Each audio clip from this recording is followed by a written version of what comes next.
नमस्कार बच्चों, आज हम 7वीं कक्षा की हिंदी एनसीईआरटी बुक वसंत के 11वें अध्याय रहीम के दोहे नामक काव्य पाठ का अध्ययन करेंगे। इस दोहे के कवि हैं रहीम। जैसा कि शीर्षक से ही स्पष्ट हो रहा है, रहीम के दोहे अर्थात रहीम के द्वारा लिखे गए ये दोहे हैं। इस दोहे में रहीम दास जी ने नीति विषयक बातें की है, शिक्षा दी है प्रकृति के माध्यम से। रहीम दास जी का पूरा नाम था अब्दुल रहीम खान खाना। अब्दुल रहीम खान खाना अकबर के 9 रत्नों में से एक थे। अकबर ने अपने दरबार में 9 रत्न की स्थापना की थी, जिसमें बहुत सारे कवि थे। उसमें से प्रमुख कवि थे अब्दुल रहीम खान खाना। इन्होंने हमें जो शिक्षा दी है, प्रकृति से सीख दी है, हमें प्रकृति से सीखना चाहिए, या फिर जीवन में इन्होंने जो अनुभव किया उससे जोड़ करके नीति विषयक बातें की, जिन्हें हमें अपने जीवन में उतारने से हमारा जो आचरण है वह बहुत ही अच्छा बन सकता है। अगर हम इनके सीख को अपने जीवन में उतारते हैं तो एक अच्छे इंसान बन सकते हैं और दूसरों को भी शिक्षा दे सकते हैं। तो यहाँ पर रहीम दास जी ने दोहे में जो लिखा है उसकी नीति विषयक बातों को हम देखते हैं। पहले दोहे में इन्होंने क्या कहा, देखिए पहले दोहे में इन्होंने क्या लिखा कि कहि रहीम संपत्ति सगे बनत बहुत बहुरीत। कहि रहीम संपत्ति सगे बनत बहुत बहुरीत, विपत कसौटी जे कसे तेई साँचे मीत। अर्थात रहीम दास जी कहते हैं, संपत्ति सगी, जब आपके पास संपत्ति होती है, संपत्ति का अर्थ होता है धन। जब आपके पास धन होता है तो बहुत सारे आपके मित्र होते हैं। बहुरीत, बहुत तरीक़ों से, रीत का अर्थ होता है तरीका, बहुत तरह से आपके मित्र लोग बन जाते हैं, क्योंकि जब आपके पास धन होता है तो लोग आपके आगे पीछे घूमते रहते हैं। विपत कसौटी जे कसे तेई साँचे मीत, लेकिन वास्तव में सच्चा मित्र कौन होता है? जो विपत्ति के समय, विपत्ति का अर्थ होता है बेटा दुख, जो दुख में आपका साथ दे। विपत्ति कसौटी, दुख में खरा उतरे, कसौटी का अर्थ होता है खरा उतरना, जो आपके दुख में साथ दे वही सच्चा मित्र है। साँचे मीत मतलब सच्चा मित्र। सच्चा मित्र कौन है बेटा? जो विपत्ति के समय आपका साथ दे वही आपका सच्चा मित्र होता है। दूसरा दोहे में इन्होंने क्या बताया? दूसरे दोहे में इन्होंने यहाँ पर देखिए मछली का चित्र बना हुआ है। मछली से हमें क्या सीख मिलती है उसके बारे में इन्होंने बताया। जाल परे जल जात बही तज मीनन को मोह, रहीमन मछरी नीर की तऊ न छाड़ति छोह। जाल परे, जब नदी में या तालाब में जाल डालता है, मछुआरा जो होता है मछली पकड़ने के लिए क्या करता है? जाल बिछाता है। तो जब जाल नदी में पड़ता है या तालाब में पड़ता है तो जलजात, जलजात का अर्थ होता है बेटा कमल। कमल के जो पत्ते होते हैं वह आप देखते हैं कि तालाब के ऊपर ही तैरते रहते हैं, लेकिन जब जाल पड़ता है तो वह हट जाते हैं, दूर चले जाते हैं। तज मीनन को मोह, और उसमें जो मछलियाँ छिपी रहती हैं उनको छोड़कर वह किनारे हो जाता है। लेकिन रहीम दास जी कहते हैं मछरी नीर की, जो पानी की मछली होती है, नीर का अर्थ होता है बेटा पानी या जल। रहीमन मछरी नीर की, जो जल की मछली होती है वह कभी उसका साथ नहीं छोड़ती है, अर्थात वह पानी से कभी बाहर नहीं निकलती है, वह पानी के अंदर ही रहती है। कहने का तात्पर्य है कि एक जो सच्चा मित्र होता है वह आपके अच्छे और बुरे हर वक्त में आपका साथ देता है, उसी तरह से जैसे मछली कभी भी पानी का साथ नहीं छोड़ती है। तीसरा दोहा है बेटा, तरुअर फल नहीं खात है सरवर पियत न पान, कहि रहीम पर काज हित संपत्ति संचय सुजान। तरुअर, तरु का अर्थ होता है बेटा वृक्ष या पेड़। तरुअर फल नहीं खात है, वृक्ष जो होते हैं वह अपना फल स्वयं नहीं खाते हैं। सरवर पियत न पान, सरवर का अर्थ होता है तालाब, तालाब अपना पानी स्वयं नहीं पीता है। कहि रहीम पर काज हित, रहीम दास जी कहते हैं परकाज, परकाज मतलब दूसरों के लिए, दूसरों के लिए हित के लिए, दूसरों के हित के लिए, पर काज दूसरों के हित के लिए, संपत्ति संचय सुजान, जो सज्जन व्यक्ति होता है, सुजान का अर्थ होता है बेटा सज्जन, जो सज्जन व्यक्ति होते हैं वह दूसरों के हित के लिए धन का संचय करते हैं। वह अपने लिए केवल धन का संचय नहीं करते हैं बल्कि दूसरों के हित के लिए धन का संचय करते हैं। अगला दोहा है, थोथी बादर क्वार के ज्यों रहीम घहरात, धनी पुरुष निर्धन भय करे पाछली बात।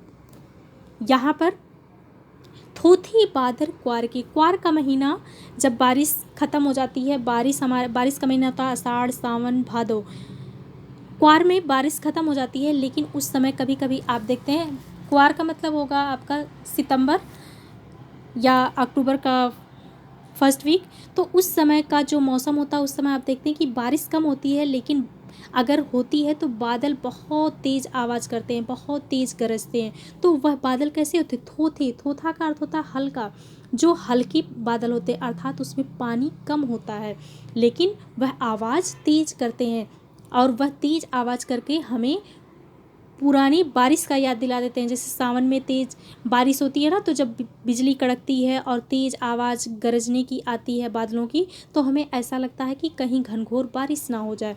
तो उसी तरह से जैसे क्वार के बादल, हल्के बादल गरज करके पुरानी बारिश का हमें याद दिला देते हैं, ठीक उसी प्रकार से धनी पुरुष निर्धन भय, जो धनी पुरुष होता है किसी कारणवश अगर वह निर्धन हो जाता है तो करे पाछली बात, वह पुरानी बातें करके लोगों को प्रभावित करना चाहता है, अर्थात लोगों को याद दिलाना चाहता है कि वह निर्धन नहीं है बल्कि वह भी कभी धनी था, समय के अनुसार वह निर्धन हो गया है। तो लोगों को प्रभावित करने के लिए वह अपनी पुरानी बातें बताता रहता है। ठीक उसी प्रकार से जैसे क्वार के बादल गरज करके पुरानी बारिश की याद दिलाता है, उसी तरह से निर्धन पुरुष अपने धनी होने की बात लोगों को प्रभावित करने के लिए बताता रहता है।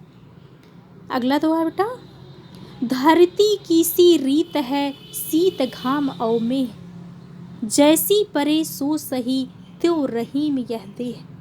धरती की सी रीत है, यहाँ पर कबीरदास जी ने बताया कि धरती का यह स्वभाव है। रीत का अर्थ है बेटा स्वभाव या नेचर।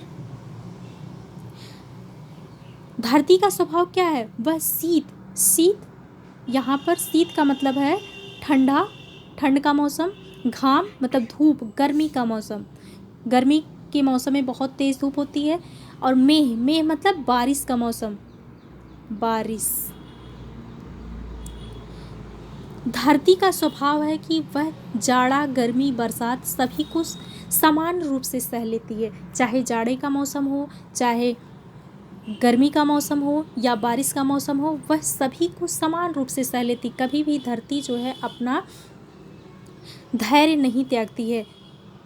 रहीमदास जी कहते हैं उसी तरह से हमारी जो शरीर है, देह, यह हमारी जो शरीर है वह उसी तरह से हमें सह लेना चाहिए, जैसा परे हमारे ऊपर जैसा परिस्थिति आती है उस परिस्थिति के अनुसार हमें ढल जाना चाहिए। हमें धरती से यह सीख लेना चाहिए, जिस तरह से धरती जाड़ा, गर्मी, बरसात सभी ऋतुओं में एक समान रहती है, उसी तरह से हमारी जो यह शरीर है उसे भी उसके अनुसार ढाल देना चाहिए, अर्थात हमें कभी भी परिस्थितियों से घबराना नहीं चाहिए। सुख और दुख सभी को समान रूप से सह लेना चाहिए।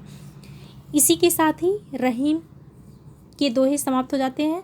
अब यहाँ पर हम देखते हैं पाठ के प्रश्न क्या पूछे गए हैं। पहला प्रश्न देखिए, पाठ में दिए गए दोहे की कोई पंक्ति कथन है और कोई कथन को प्रमाणित करने वाला उदाहरण, इन दोनों प्रकार की पंक्तियों को पहचान कर अलग अलग लिखिए।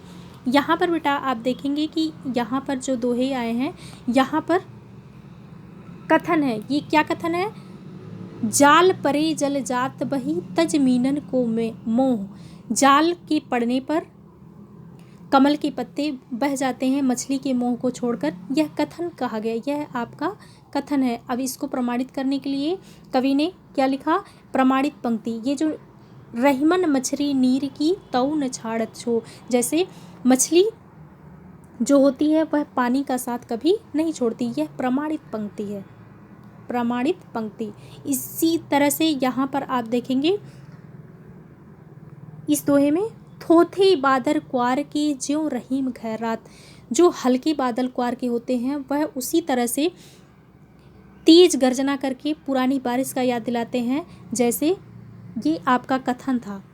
यह किस तरह से लोगों को प्रभावित करते हैं, जैसे धनी पुरुष जब निर्धन हो जाता है तो पुरानी बात कह के लोगों को प्रभावित करता है। तो यह जो बेटा यह प्रमाणित पंक्ति है और यह कथन था।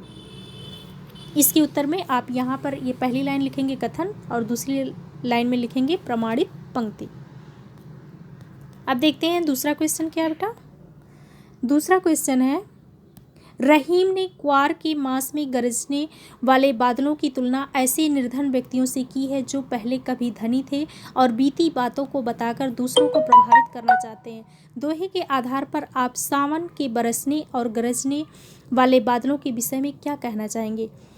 दोहे के आधार, इस दोहे में यही बताया गया है कि जो बादल ज़्यादा गरजते हैं वह अधिक बरसते नहीं है। उदाहरण यहाँ पर आप दे सकते हैं कि जैसे क्वार के मौसम में बादल तेज़ गर्जना करते हैं लेकिन कम बरसते हैं, और सावन के मौसम में आप देखते हैं कि कभी कभी आपको पता ही नहीं चलता है, चारों तरफ से काले घनघोर बादल छा जाते हैं और अचानक से बारिश हो जाती है। तो जो गरजते हैं वो बरसते नहीं हैं। इस दोहे के आधार पर आप यह कह सकते हैं। दोहे से आगे के प्रश्न यहाँ पे देखिए। दोहे के आगे के प्रश्न है बेटा, नीचे दिए गए दोहे में बताई गई सच्चाइयों को यदि हम अपने जीवन में उतार लें तो उनसे क्या लाभ होगा। पहला जो यहाँ पर देखिए, क तरुवर फल नहीं खात है, सरवर पिय नहीं पान, कही रहीम संपत्ति परकाज हित संपत्ति संचय सुजान। इसका मतलब है कि हमें सिर्फ अपने लिए नहीं जीना चाहिए बल्कि दूसरों के लिए भी, उपकार के लिए भी, दूसरों के हित के लिए भी हमें सोचना चाहिए। अगर यह हम अपने जीवन में उतार लेंगे तो कभी हम दुखी नहीं हो सकते हैं, क्योंकि अगर हम किसी का भला करेंगे तो हमारा भी कहीं ना कहीं भला अवश्य होगा। दूसरा यहाँ पर दूसरा उदाहरण क्या था, धरती की सी रीत है, शीत घाम और मैं, कह रहीम जोई परे सोई सहे, तय रहीम यह दे। यहाँ पर धरती का यहाँ पे उदाहरण दिया उन्होंने कि धरती का स्वभाव है कि वह जाड़ा, गर्मी, बरसात को समान रूप से सह लेती है। इसी तरह से अगर हमारा जो शरीर है वह दुख सुख सबको समान रूप से सह ले तो हम कभी भी किसी भी कठिनाई से डरेंगे नहीं, बल्कि किसी भी कठिनाई का सामना आसानी से कर लेंगे और हमारे अंदर कभी भी गर्व का भाव भी नहीं आएगा। इसको जीवन में उतारने से हमें यह लाभ होगा कि हम हमेशा सुखी पूर्वक जीवन बिता सकेंगे। भाषा की बात यहाँ पे देख लेते हैं बेटा। यहाँ पर देखिए जैसे परे, परे का अर्थ है पेड़। यहाँ पे जो रहीम दास ने लिखा है यहाँ पर क्षेत्रीय देशी शब्दों का प्रयोग किया है, उसका आपको शुद्ध हिंदी रूप लिखना है। जैसे विपत्ति, विपत्ति का शुद्ध हिंदी रूप क्या होगा, विपत्ति, विपत्ति। इसी तरह से बादर, बादर को हिंदी में क्या लिखेंगे, बादल। मछली, मछली का हिंदी शुद्ध क्या होगा, मछली। इसी तरह से शीत, शीत का क्या हो जाएगा, शीत। ये शुद्ध हिंदी रूप है और यहाँ पर जो दिया है यह जो है देशज शब्द दिया गया है जो लौकिक भाषा में प्रचलित होता है। इसके अलावा बेटा देखिए नीचे उदाहरण पढ़िए, बनत बहुत बहुरीत, जाल परे जल जात बही। उपयुक्त उदाहरण से पहली पंक्ति में ब का प्रयोग हुआ है, दूसरी पंक्ति में ज का प्रयोग। इस प्रकार बार बार एक ध्वनि के आने से भाषा की सुंदरता बढ़ जाती है। वाक्य रचना की इस विशेषता का अन्य उदाहरण खोजकर लिखिए। बेटा इसके अलावा आप और कोई कविता पढ़ सकते हैं जहाँ पर एक ही वर्ड बार बार आए, तो उस तरह का यहाँ पे उदाहरण लिख सकते हैं आप। जैसे इसके अलावा आपने पढ़ा होगा तरुण तरुजा तट तमाल तरुअर बहुछाए। यहाँ पर देखेंगे आप त की आवृत्ति बार बार हुई। इसके अलावा और भी उदाहरण आप खोज करके स्वयं लिखेंगे इस प्रश्न का उत्तर। इसी के साथ ही यह वीडियो समाप्त होती है। उम्मीद करती हूँ यह पाठ आपको अच्छे से समझ में आया होगा। धन्यवाद।